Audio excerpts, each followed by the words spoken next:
Fala pessoal, tudo bem? Hoje vim aqui com vocês para conversar sobre o capítulo de Deuteronômio 25.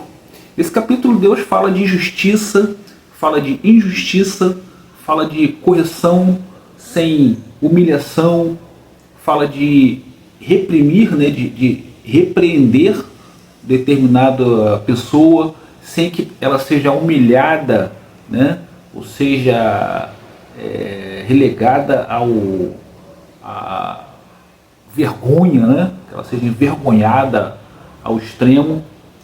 Deus fala de justiça com equilíbrio e mais. Ele fala de justiça sem conveniência, né? Não adianta a justiça ser boa só para mim. A justiça ela tem que ser boa para o contexto de todos.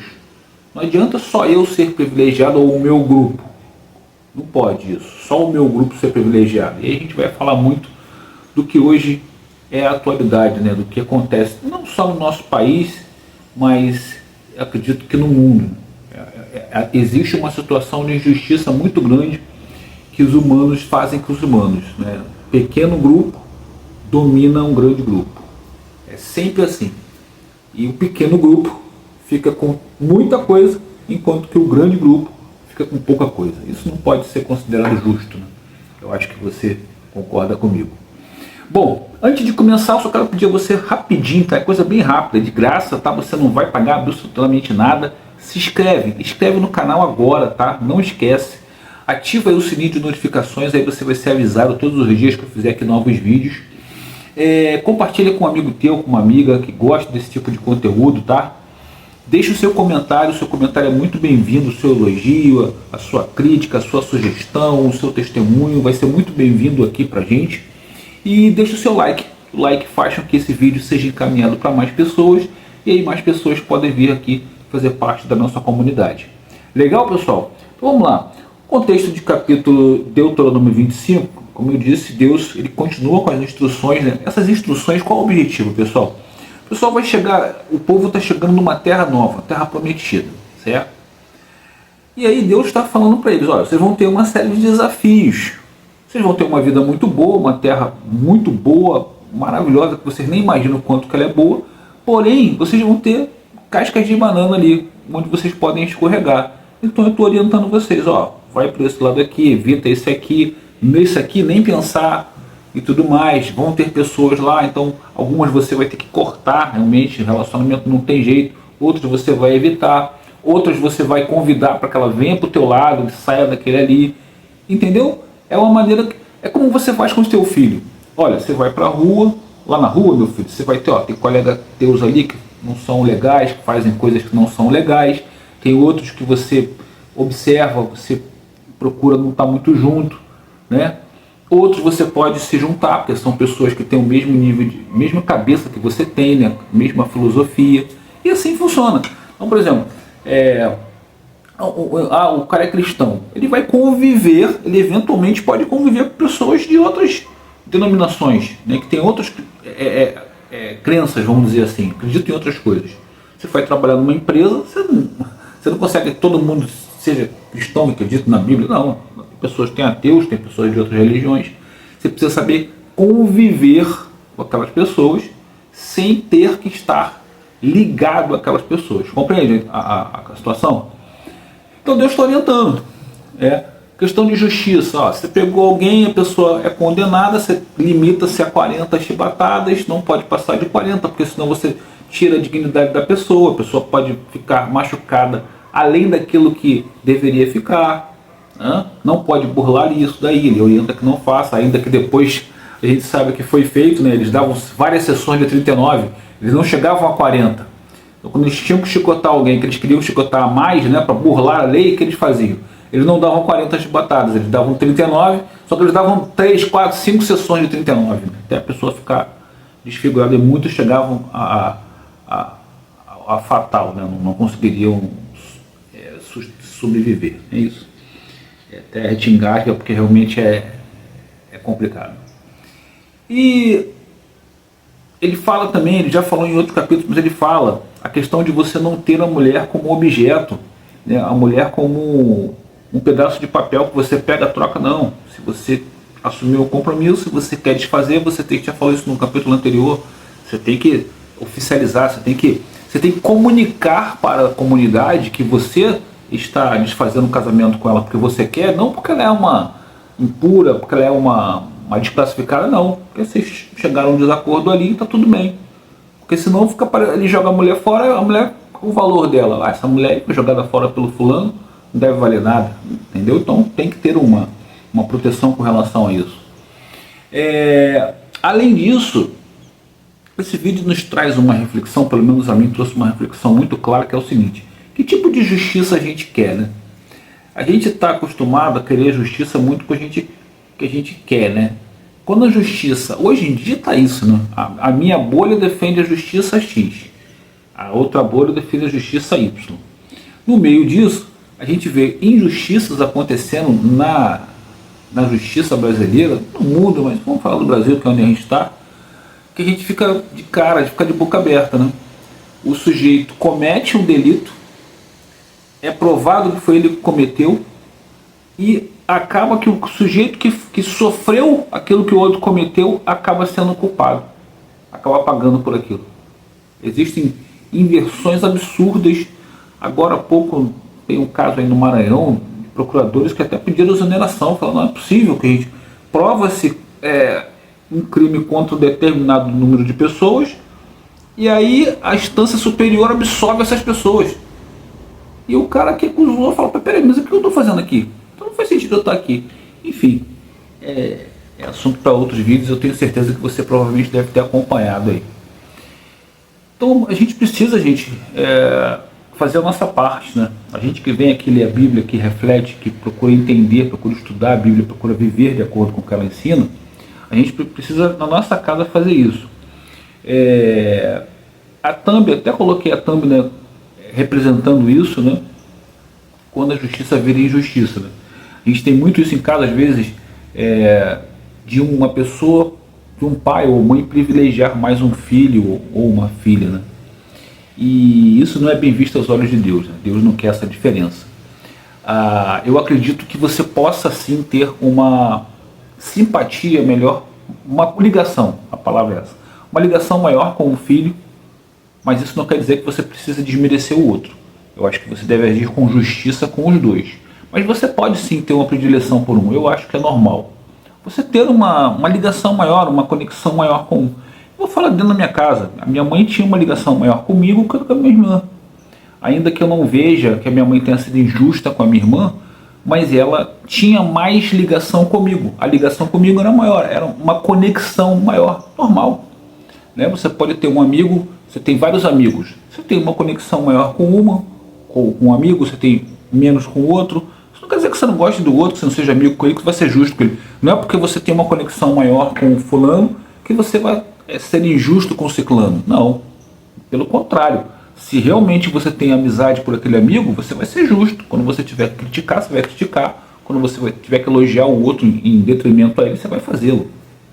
Eu acho que é normal, tá?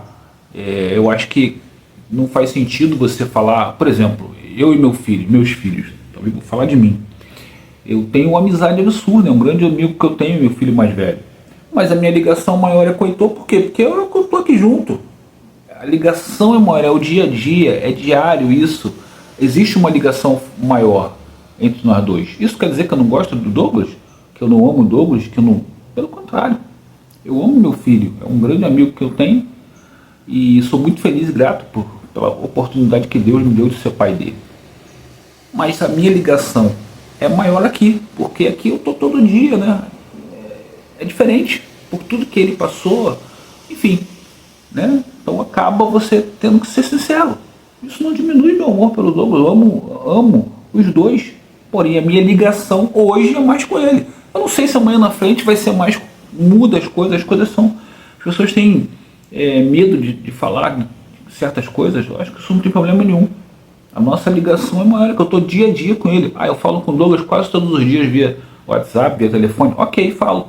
Mas a minha ligação diária com esse aqui faz que a gente tenha uma ligação maior, mais intimidade nesse momento. Porque nós estamos todos os dias juntos aqui. Isso é normal, gente. Não tem problema nenhum nisso. Isso não quer dizer que eu não gosto do outro, ou que eu gosto mais desse aqui do que do outro. Não, não é isso. E também não me dá o direito de ser injusto com esse ou com o outro. Eu tenho que ser justo com os dois. O fato de você ter mais ligação com um em determinado momento não quer dizer que você tem que ser injusto. E fala também, esse capítulo fala também de dignidade, né? Da maneira que você trata o outro, né? Da maneira que você é justiça e qual a maneira que você espera, né? O que você espera de justiça? Eu trabalhei numa empresa em que tinha uma colega, nós tínhamos uma colega de trabalho, que ela sempre chegava atrasada. E ela dava desculpas esfarrapadas, absurdas, né? Meu gato ficou doente. Ela passava na padaria, comprava pão, trazia para a bancada. Né? Eu só me atrasei porque eu comprei pão. 2 horas quase depois da hora de chegar. Né?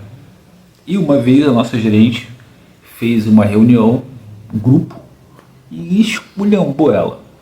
Mas ela falou poucas e boas mesmo, falou que ela precisava aprender a ser gente e tal. Pá, pá, pá. A menina naturalmente ficou muito chateada, se sentiu muito humilhada, a palavra é essa. E aí eu tinha uma intimidade muito boa com a gerente, né? Uma pessoa muito bacana, a gente se dava muito bem. E ela me perguntou, a menina pediu para sair da bancada, né? Ela pediu demissão. Você acha que eu falei, eu acho que você exagerou. Porque assim, veja, eu falei, você tem filhos? Tem 2 filhos. Você gostaria que alguém chegasse para o seu filho em grupo e dissesse que ele precisa aprender a ser gente? Ninguém vai gostar, cara. Ainda que ele estivesse errado. Não vai gostar. Eu falei, eu acho que o certo seria você ter chamado você e ela, e aí você dava o esculacho que tivesse que dar e permitia que ela falasse também, né? Porque quem fala tem que ouvir também, não é isso? Você não pode só falar e não querer ouvir. E aí ela até falou comigo, pô, não, você tem razão, eu vou ligar para ela pelo menos, eu pedir desculpa, falar que eu me excedi. Mas a menina não voltou, né? Realmente saiu. Eu acho que serviu de lição, né? E para mim, principalmente, né? Depois eu acabei me tornando supervisor, depois fui gerente, e acho que esse erro eu não cometi. Eu cometi outros, mas esse eu não cometi. Eu procuro tomar cuidado realmente da maneira que eu cuido das pessoas. Eu e o Heitor aqui, por exemplo, às vezes eu me excedo, porque no fato de você querer acertar, no fato de você querer o bem, às vezes você se excede com as palavras, com a maneira que você faz. E eu falo para ele, chego para ele e falo, você me desculpe, ontem eu me excedi ali, eu falei, mas é por isso, isso e isso, eu explico por que é. Né? Não que eu tenha medo do meu filho ou que... Não é isso. Eu acho que não é o fato dele ser meu filho, de ser minha responsabilidade, que eu tenha que esculachá-lo, que eu tenha que humilhá-lo, que eu tenha que tratá-lo como... Eu não faço isso com um cachorro. Por que eu vou fazer com ele? Pelo contrário. Eu quero que amanhã ele seja um chefe de família, um pai de família que saiba o limite, né? Olha, peraí, porque até aqui eu vou, não, até aqui eu tô pegando pesado. Vai acontecer eventualmente? Vai acontecer. Mas quando acontecer, você também ter a atitude, a humildade, que seja, sei lá, a correção, de chegar e falar, olha, você me desculpe, não era isso. E aí, se a pessoa aceitar ou se não aceitar, aí já é com a pessoa, mas você fez a sua parte. Entendeu? Então esse capítulo fala disso, fala de privilégios, né? A gente não deve privilegiar o nosso amigo. Né? O cara é teu amigo, ok, mas no ambiente de trabalho, no ambiente social, é igual. Por que eu vou privilegiar um em detrimento do outro? Isso não se faz. Você pode privilegiar a tua simpatia, o teu gostar ali, o teu querer estar com aquela pessoa mais do que com a outra, tudo bem. Mas prejudicar um outro, que não é tão teu amigo, para beneficiar o teu amigo, eu não acho justo. Eu não acho que é por aí. Eu acho que a gente tem que ser, e principalmente se a gente for homem público, se a gente for no seu trabalho, eu tenho mais relacionamento, tenho mais intimidade com um determinado colega, aí eu vou prejudicar a outra, você sempre beneficiar essa, mesmo que essa esteja fazendo errado, mesmo que essa esteja sendo incompetente, não acho correto. E acredito que isso eu não fiz, não. Eu cometi erros, sim, mas isso eu não fiz, não. Eu sempre procurei ser correto, sempre procurei agir de maneira clara com todo mundo. Agora, lógico, cometi erros, sem dúvida cometi. E se eu fosse de novo, eu ia cometer outros. Ser humano, nós cometemos erros. Mas eu procuro tratar as pessoas de maneira igual. Procuro vigiar esse tipo de coisa, sabe? Porque é muito tênue, é muito rápido. De uma hora para outra você, opa, caramba, pô, aqui eu não fui legal. Quando eu falei direito com o fulano ali, poxa, passei e não falei, pô, deixa eu ir lá agora falar com o fulano direito, pô, como é que é, tal. Eu acho que isso é bacana, eu me sinto bem, tá? Não faço por obrigação, mas eu me sinto bem quando eu trato bem as pessoas e, naturalmente, quando me tratam bem. Então é isso. O capítulo de hoje é esse, fala de justiça, fala de injustiças, fala que a gente possa vigiar, né? É o tal do orar e vigiar. Vigiar a maneira que a gente trata as pessoas, vigiar o que a gente quer de justiça, né? A gente quer justiça, a gente quer honestidade do nosso vereador, do nosso prefeito, mas a gente sai do sinal, fura o sinal, passa pelo acostamento, a gente chega numa fila, tenta furar a fila para não ficar na fila, né? Na fila do pão na padaria, a gente chega no mercado do açougue, a fila está grande, a gente tenta dar um jeitinho para furar a fila. Que tipo de justiça a gente quer, né? Acho que a gente tem que ser adulto, maduro o suficiente para entender aquilo que a gente quer tem que ser aquilo que a gente entrega. Não é isso? Beleza, pessoal? Bom, antes de você sair do vídeo, eu quero pedir que você, por favor, ó, se inscreve aí, se inscreve no canal, por favor, tá? Ativa aí o sininho de notificações, é de graça, você não paga absolutamente nada, você vai me ajudar bastante. Compartilha com um amigo, uma amiga sua que gosta desse tipo de conteúdo. Deixa o seu comentário é muito bem-vindo, tá? Críticas, elogios, depoimentos, não tem problema nenhum. E deixa o seu like, tá? O seu like vai fazer com que o YouTube entregue esse vídeo para mais pessoas e aí mais pessoas possam vir aqui se juntar na sua comunidade. Legal, pessoal? Obrigado a todos, Deus abençoe e até o próximo vídeo, pessoal.